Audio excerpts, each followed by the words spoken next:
PM किसान सन्मान निधी योजना मित्रांनो, केंद्र सरकारची सर्वात महत्त्वाची योजना आहे। आता येणारा हप्ता हा 20 तारखेला पडणार आहे। मग आता कोणत्या शेतकऱ्यांना पीएम किसान सन्मान निधी योजनेचा येणारा हप्ता हा मिळणार आहे किंवा कोणते शेतकरी या हप्त्यापासून मुक्त आहेत, मित्रांनो याची अपडेट माहिती या व्हिडिओमध्ये आपण पाहणार आहोत। परंतु या व्हिडिओला सुरुवात करण्याआधी आपल्या चॅनलला तुम्ही सबस्क्राइब केलं नसेल, इंस्टाग्राम पेजला फॉलो केलं नसेल, सर्वात आधी इंस्टाग्राम पेजला फॉलो करा, आपल्या चॅनलला सबस्क्राइब नक्कीच करा।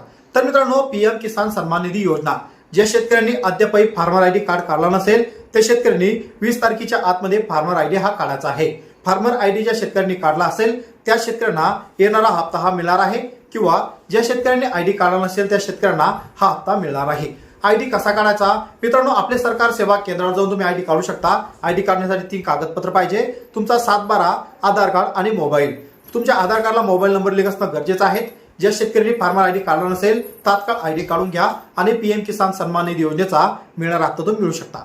अशाच प्रकारचे कामाचे आणि महत्त्वाचे व्हिडिओ भेटत राहण्यासाठी चॅनलला नक्कीच सबस्क्राइब करून आपल्या इंस्टाग्राम पेजला नक्कीच फॉलो करून घ्या।